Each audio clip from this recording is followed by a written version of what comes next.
Howdy, y'all. Hope you're doing well.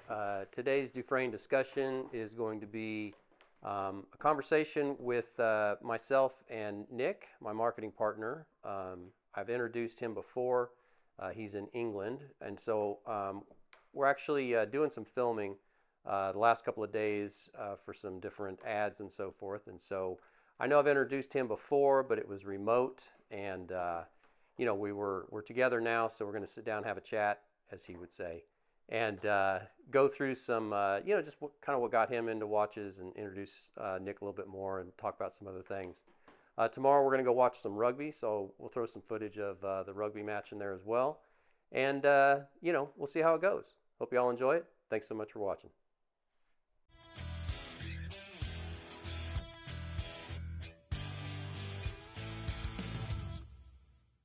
Okay, here we are.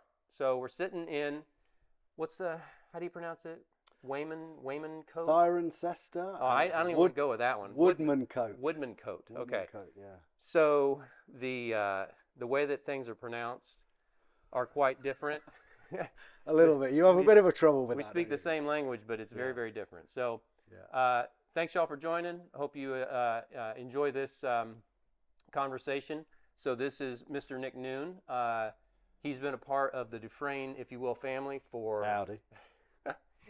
I've got some influence on him for several years now. So I think it would be interesting if folks kind of learned how we got together, because it's kind of wild for a little old Texas brand to connect with somebody so far away, and how we did it. Yeah. In Leicester, England, and it was a bit of a nut story, isn't it? Really. It is. But in a cool way. It's like we basically connected over Instagram, right? That's right. That's right. I don't even know. I can't recall exactly how. It was either you reached out or I reached out. I reached out to you. Okay. I reached out to you. Okay. Because I've got a page on there about sort of denim, boots, leather, sort of old school, vintage, classic work Boot gear addict. and Boot addict. it was that Boot was Addict. what it. Yeah, I've changed it since actually, but it was Boot Addict. But Yeah. it was all about boots and stuff like that. And I saw, because I was kind of, I wouldn't say I'm like a massive watch fan, but I've always liked watches. Right.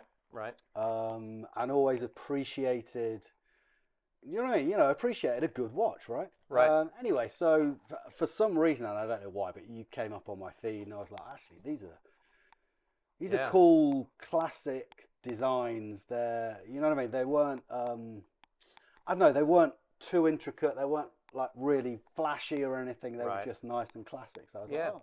Well, and so once you did reach out, then I went to your Instagram page and saw everything. And what's really odd is everything that I had thought, and this was early days of DuFrane, but everything I had thought about in terms of what I wanted people to kind of feel and think when they put on a DuFrane watch was very, very closely emulated. Okay. By Is that what it was? Right. The images, everything, the way that you captured it and the feeling that you got from it was very much aligned with exactly what I was looking for. I had a hard time articulating it. My wife and I spent a lot of time trying for me to get it out of my head of what I was trying to do with these designs. Yeah, I think that's kind of sometimes the most difficult thing to kind of describe how you want it to look, but you can see it and show it. Yeah. As soon as I saw it, I'm like, this is what I'm talking about. Okay. Exactly. So it was, I didn't even know. I mean, we connected and we were fans of each other, I suppose.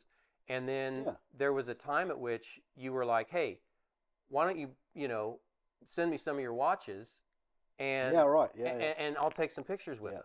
And again, early days, I was like, sure, that sounds like a great idea. Well, it just so happened that my oldest son and I were planning a trip to England. Sure. Yeah. And so it kind of, the timing worked out that the way that we actually then connected with, I brought my son Gavin over to England. We did a couple of different towns, and then we met in Cambridge. Cambridge, right? Cambridge, yeah. That's right. So we met in Cambridge, and I brought several watches with me for you to then take. Yeah.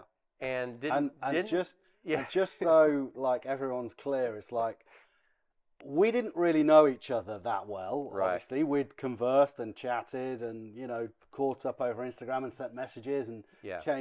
swap phone numbers and stuff, right? Yeah. But you were about to hand me thousands of pounds worth of thousands of dollars worth of watches, right? Yeah. Yeah. And that's a testament to just sometimes you get a feel for someone. But what's even more, I don't know, to me, what was even more interesting is that we had this great connection in this little tiny university town. It was idyllic in terms of like the scenery was beautiful. Yeah, stunning. Yeah, got to meet your daughter, got to meet your wife, and so like it was it just felt good, right? Yeah. And then what's interesting though is I had brought with me my Rolex Explorer, and I'd forgotten about that. And it was in my little backpack that I had all of these other DuFrane watches in. Yeah. And for those that know me, they know I'm a watch collector. I've loved watches my whole life, and so I'm not just my favorite brand is of course DuFrane, but I love Tudor, I love Rolex, I love Universal Genie, I love so many different watches. But I had this Explorer in my backpack. And when I transferred everything into your backpack, I'd forgotten about this. We got on the train and we left, and I was, looking through the backpack, and the Explorer was gone. And so I rang you back up, and I'm like, dude, could you check and see? And I can't even remember where had we left Cambridge? At yeah, that point? we were on a train. We were on a train, and Gavin and I still had a couple more days in, I think, London. Didn't you get back to London and then open your bag, or was it? Well, it was on the train. It was on the train, and then, but in any event, I reached back out to him. He found it, and of course, he sent it to the hotel. Whatever it was, a day or two later. So yeah. I'm just saying that sometimes luck over skill, but also when you got to read on someone, and that was very kind of you to actually say, well, yeah, it's right here. Yeah. But you didn't have to, because I actually thought it got stolen on the train. Yeah, I guess so. But yeah, like you say, it's kind of a testament just to well, good people do good things. Yeah. Having a feeling about somebody as well, right? Even though we didn't necessarily know each other. Yeah. And it's kind of worked out. Like I would say it worked out really well for 5 years now. Yeah, but even then, you were just taking photos and adding them to your Boots attic. I didn't know that you were actually your own I had an agency. I had no idea. I just thought this was something that you liked the shots. You liked the images, shots, and I thought it worked out well. So to that point, yes, then it became something that we've been working together now for 4 or 5 years. Yeah. So all of the images that you see on Instagram and the website, with the exception of a couple, are all taken by Nick, and that's why you'll see the tats on some of the images on the wrist shots and so forth. But that's the connection, is that this is the only.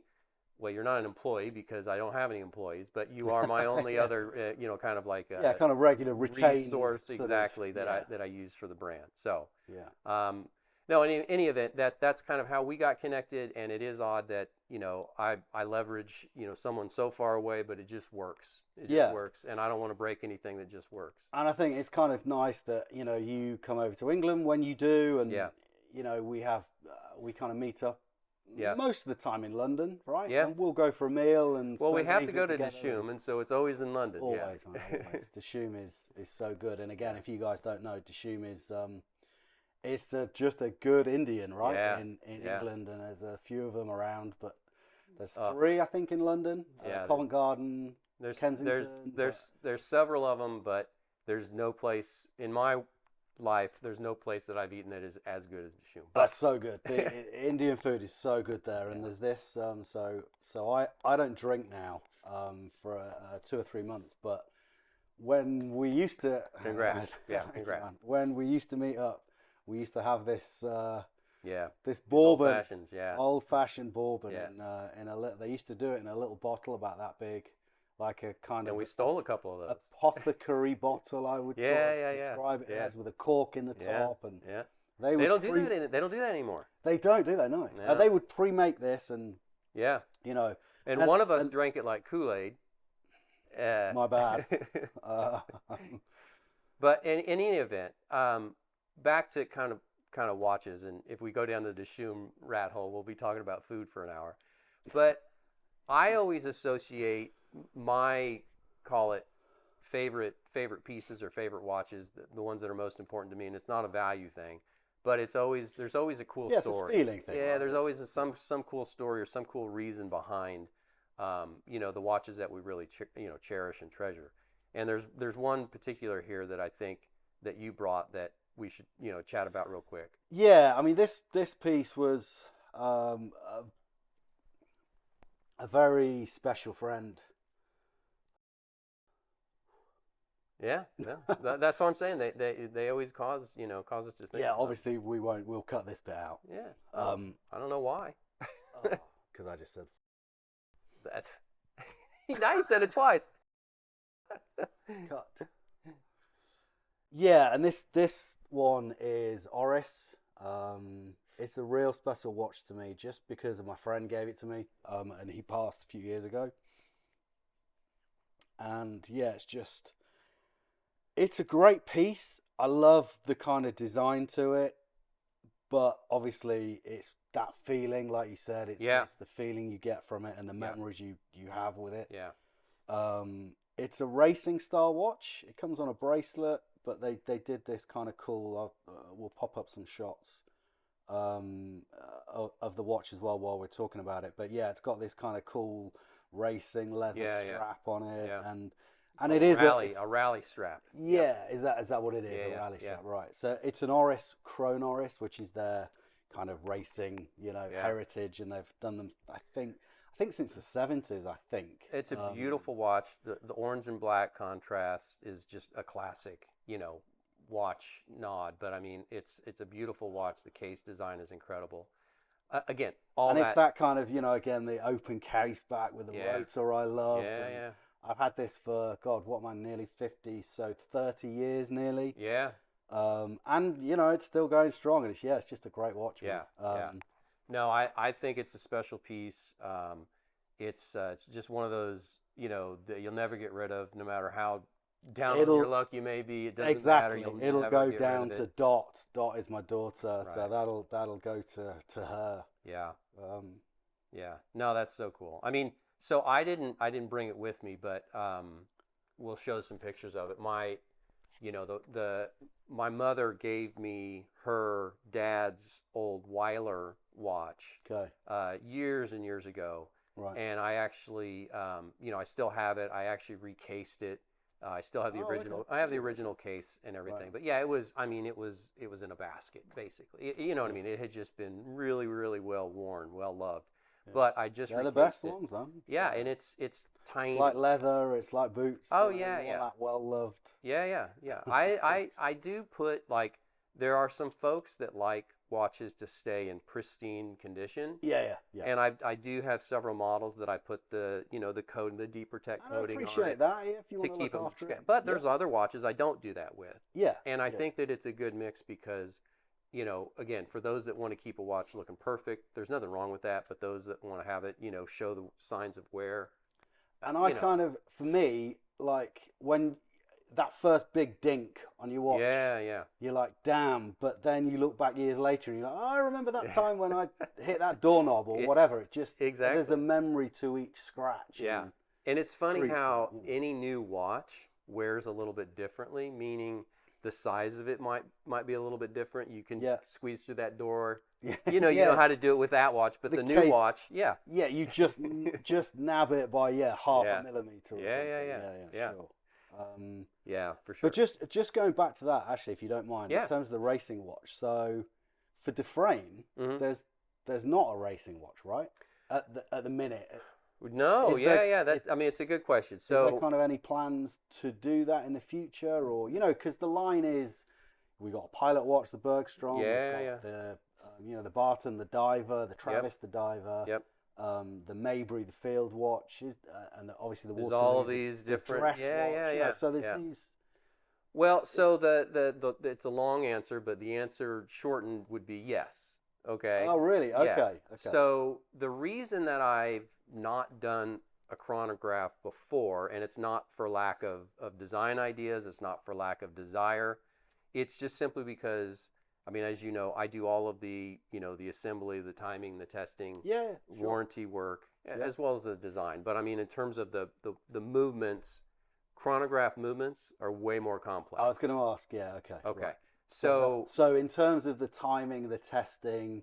even the assembly, it's very intricate. It's very precise.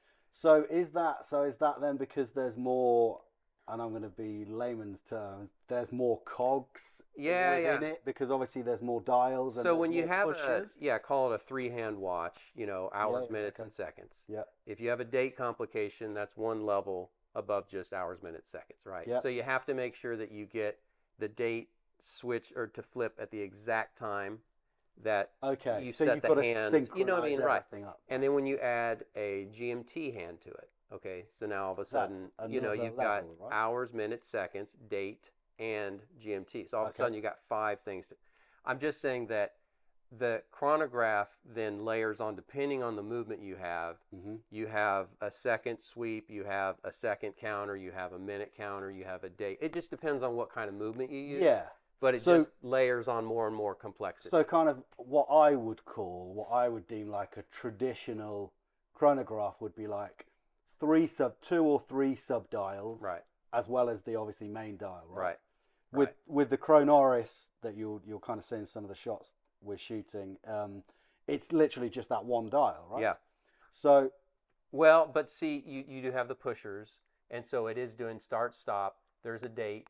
You know what I'm saying? yes, So there's this register that I believe is a big seconds hand. I'm not sure, but or I'm sorry, a big minute counter. yeah. In any It's a event, second counting. there's a lot of complexity with that. Yeah, So to even just assemble it, you have to be very precise. sure. Now, Okay. even beyond assembling, I do all the warranty work. Yeah, So I know how to, any of the movements that I have, I can tear them down, I can put them back together. yeah, sure. I've used them for a number of years to where if there are any things, things that go wrong with them, I kind of know what they are based on what the customer may say, this is what it's doing. I can kind of figure it out pretty quickly. Chronograph's a whole new level. Is And so it? depending Really? on Okay. what movement is being used, Yeah. then I have to go through that same education myself because Okay. I want to keep all of that in-house. So that has been the limiting factor. Now Sure. I'm ready to go ahead and do it. So you kind of So yeah, there want is. that knowledge now and expertise. That I you would can... say that I've got that knowledge. It's a working knowledge, but I've also committed to providing it. So Sure. it's a movement that I'm going to offer. It's a watch rather that I'm going to offer. I'm That's gonna. cool. That's exciting. Yeah, that's good because it'll add obviously something to the lineup of the DuFrane kind of line, but yeah, something. And I could have gone the route of a quartz movement, which would have been very, very simple. Okay. And way As less. in a battery, not a automatic. Not amount. Yeah. Yeah. Yep. Okay. But I'm gonna stay on the mechanical side. I think Mechanical, my yeah, customers like that, and I like that. Yeah. I'm just more of a fan of mechanical watches. Not the one is quartz is bad or anything like that. It's just that's what my my interests are. Yeah. So And that's what I would, no, not bashing quartz by any means, but I would sort of say that's what I would personally say it's a proper watch, right? It's an heirloom piece that you can really hand down because it is a mechanical piece that can be changed and moved and Yeah. No, and I love that I don't know if you want to call it longevity that you can get with a mechanical watch. You service it every 7 or so years whenever it needs it. It'll just keep ticking.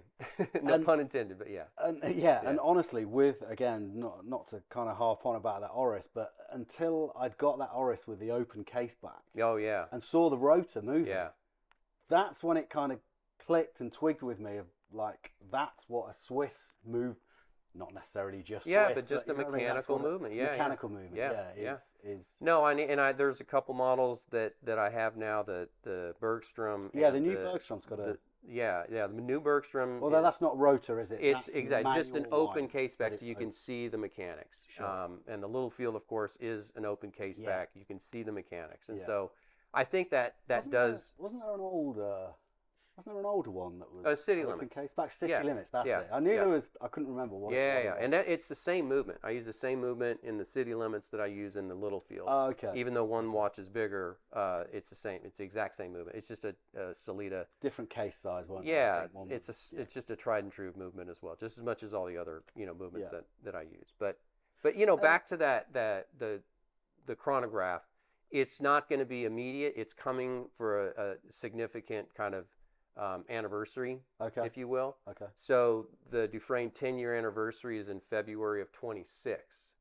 Okay, so it's a little over a year away, right? So you got a little bit of time to get that's your what design I'm saying. right. The knowledge and the design. Yeah. That's all going to take some time. And I kind of assume because there's more, a step away from the mechanical side of it, the servicing, the fixing it if it goes wrong. Yeah. Step away from that, but start at the beginning in terms of the design side. Yeah. There's obviously more that goes into that because there's more dials, there's more elements to it, right? Yeah, it's that's been a process. All of the designs take much longer than what I always think that they will, and some of it is spawned on by, okay, I get a design kind of finished up, and I look at it and I just don't like it, and I have to kind of start over again. Some of it is also about, especially what I'm finding with the chronograph, it's about the movement. It's about what movement can be sourced. Okay. What movement can be sourced at a decent price. I can't build a $5,000 watch. It's just not what I'm. It's that's not just not what the brand is about. That's right. So I have to be very cognizant of the movement. Now this is going to be a very limited release. Okay, so it's going to be a 10-year anniversary piece. Yeah. It's going to be very limited in kind of call it the general availability.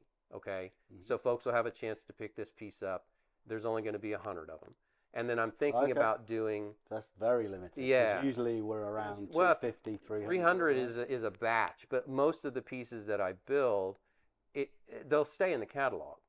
So several of the Travis pieces are sold out. The Mabry piece is sold out, but it'll stay in the catalog, and eventually it'll come back. Exactly. Okay. This is only going to be 100 pieces. Right. And then I'm thinking about doing a set number of, call it 10, maybe to 20, that will have some precious metal in them.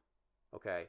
So a very, very limited number of then more of So it could be a silver element to it. We're not going to hold you to it. Just precious metal. It's not to denote the fact that it is a celebration of some monument. Special. That's right. That's right. Yeah. But the idea of a chronograph in Austin with DuFrane makes a ton of sense because of the Circuit of Americas. I was going to say because it's one of the owners. Is it the second? It's Formula One circuit. Yeah, I think there's a couple now. It used to be the only one in North America, or maybe there was one in Mexico. But in the United States, it was the only one. Okay. Now they do one in Vegas. So there's a couple places that they actually do run Formula One now. But in any event, it's actually, this is, mid-October. It's this coming weekend in Austin. Is it? No so it's actually a good time for me to not be in Austin. Because it's going to be crazy. The town goes there, nuts. Right? Yeah. But that's what it's going to be themed after. Okay. That's going to be the kind of the uniqueness about it, very limited piece and an anniversary piece. And so again, it's a little over a year away. Something really different for DuFrane from the lineup that's been right for the last 10 years. Right? That's right. And I'm going to be shooting some content around that whole piece. So it's going to be a long form, like when I first started the design through to the prototype through. So it's not something I'm going to release obviously anytime So we'll soon. kind of see that whole process. You'll get it all in one video. Yeah. Changing it. That's right. Okay. Yeah, and even getting a prototype, that's my plan anyways, to get a prototype, make sure it works.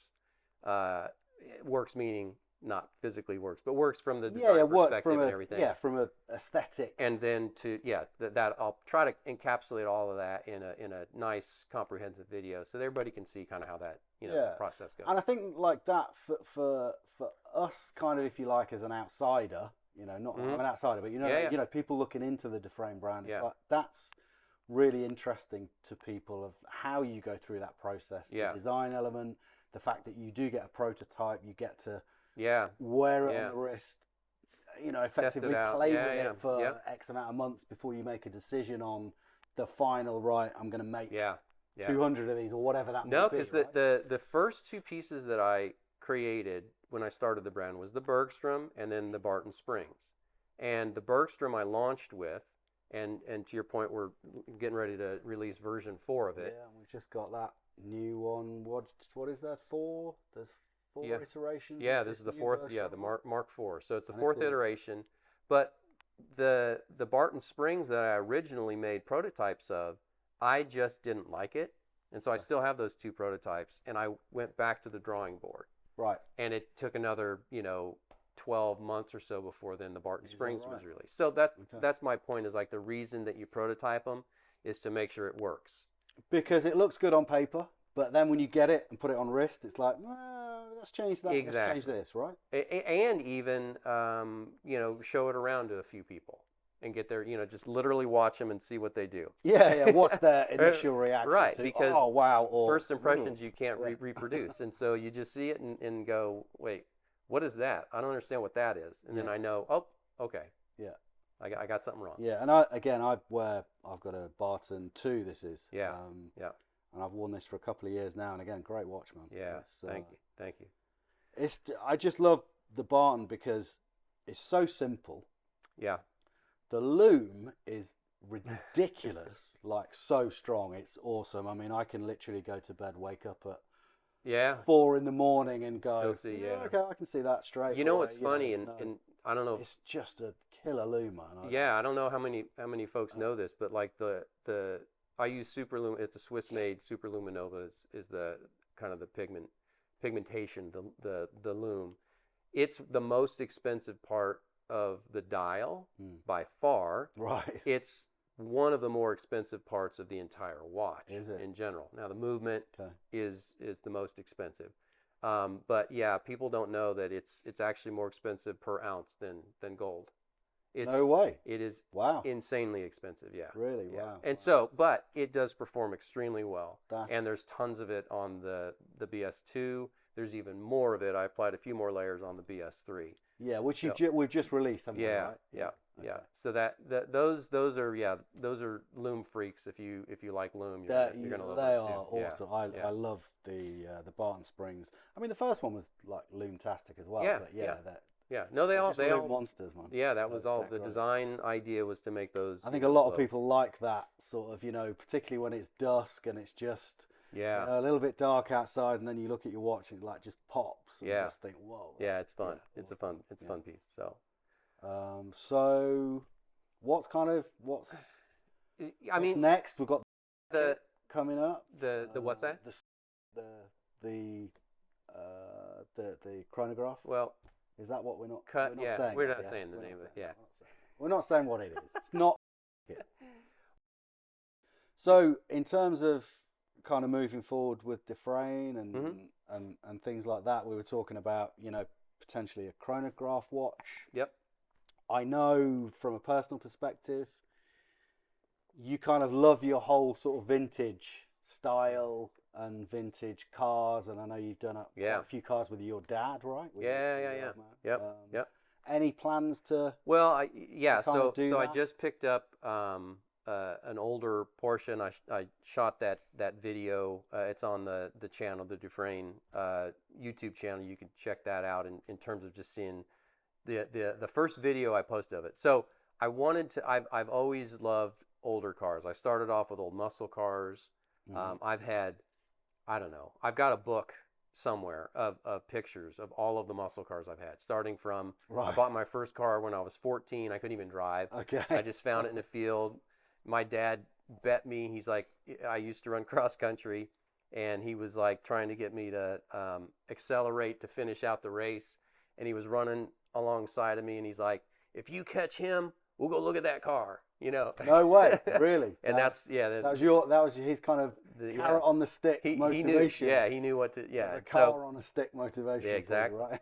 But we went and looked at that car, and I've been working for a long time, and I borrowed a little bit of money from him, but it was also a very inexpensive car at the time. So it just got me into cars, and I think that was tied to watches as well, because it's this mechanical thing, and I want to know how it works. Yeah, sure, yeah. And so I've always been into it. And then I got into, like I said, restoring these old muscle cars, old Mustangs, Torinos, just old 60s and early 70s cars. Didn't you And have you were saying like didn't you have like an old like English I had a TR7 TR7. or I was into a TR7, and then I had a Triumph TR6. So I yeah had a couple Triumph yeah okay of Triumphs as well. yeah And again, it's just that was so much fun for me, especially when I would, do certain things with my dad on it, right? Yeah, it was a thing that we really connected and bonding still do. thing as Yeah, well yeah, yeah yeah, sure still do. yeah which is He great. still has his. He bought a. So he used to be a drag racer, Did he? and No way. yeah, Huh. he used to drag I didn't race. know that, man. Yeah, yeah, he used to race different muscle cars, and they were Right. stock cars. Okay. And so he still has to this day the 1970 Torino 429 SCJ. He Okay. still has this car, and I've got a picture that I blew up and framed for him, and we'll show it here, of him launching that car, and it's doing a wheelie. No way. I mean, and he said when he used to drag race that he would know when he was shifting the right way because he used to do what's called a power shift. Okay. Okay, you would not take your foot off the gas. You would just throw your foot on the clutch and throw it in gear. Well, if you're over here, you'd throw it in gear. But he would launch, Okay. and he would always know when he would power shift the right way because the car would lurch up for that second Really? gear, and the Okay. turn signal would come on. Wow. So he always knew Okay. he had a proper He's like, right, shift I've when nailed that when the turn signal came because on. the car's like this, right? So again, that was part of like what got me into it was of course his love of cars. Yeah. And so that And probably, like you said, your whole mechanical it came from interest. that. Yeah, right? yeah. It came from all of that. But it migrated into Porsches as I got Yeah. older, and I started restoring, classic Porsches, not in the '70s era, but '80s and '90s, and then I had a Right. 2000 era, and then I just picked up this '79 911, and it's a crazy cool color. Like it's a very unique color. What color? I haven't It's seen this. Minerva blue. It's a metallic Okay. blue. So what's that? Is that like a teal It's color? Or? yeah, it's a teal, but not so green because it's still very very blue. Okay. But it's a metallic, and so it's just Oh a yeah, crazy. bright '70s crazy color, but it has tan interior. And so I was looking for something very special and unique, but I also wanted it to be a daily driver. So this is what gets parked in front of the showroom every day that I'm in the Is showroom. that right? Okay. And, I wanted it to be a driver. I didn't want it to be, a garage car because I've done that before where I would restore a car and it would sit in the garage. And yeah, it just and I never drove it. Yeah. And I'm like, why? And my wife would be like, why do you have this thing? And you put all that time and effort Yeah, into you're not doing it. anything with yeah, it. Yeah, yeah. So this thing, I want it to makes be sense, a though. daily driver. And you can enjoy it, and Wick can enjoy it, Yeah. and the boys can enjoy it Yeah. as well. Well, and it's something that I want to do like incremental things to it, but never to be like some kind of a show car. Yeah, yeah. So you just want to enjoy yeah. it for And I fun. shot a video about it, and I'll probably shoot a few more. Obviously, it's not watch content, but I think it'll be something fun to throw on the channel. Listen, if you like, It's an old if car. you kind of Yeah. like watches and you're into vintage stuff, you like boots, leather, and Yeah. Yeah. bourbon, and Yeah. you yeah. like vintage. Yeah, You they can't kind not of like kind of them, connect. right? Yeah. It's a I agree. similar kind of So vibe. hopefully it'll be something that folks enjoy. I mean, I'm certainly having a blast with it. I've already done a few things with it, replaced the alternator and getting ready to do some stuff to the suspension. Just like stuff like that is kind of like just updating. You need to do it because the alternator was going out. But nothing, like I Sure. said, to make it some sort of You're a. not going to make it pristine Yeah. and show it. You just want it to be. Want to drive it and be able to make sure I make it back home. Yeah. But Whitney's not quite comfortable with it yet. She's like, "Are you She'll sure?" be in the car behind, right? Yeah, following. Because we did have to jump it. That's how I knew the alternator was going out. Oh, no way. So she had to come jump it. So Okay. that was kind of her like, okay, we'll let you. Until you've Yeah. nailed this, I'm not jumping in it, right? Exactly. Well, cool. Well, I think let's call that a wrap, man. if we will. Yeah, I it was fun. appreciate Thanks, you thanks sitting down for with the me. Yeah, Oh thanks man, for enjoying. yeah. Thanks for inviting me into Yeah. the DuFrane discussion, man. It's been a pleasure. My pleasure. You've been a big part of the brand behind the scenes. Thought it'd be great to have you here.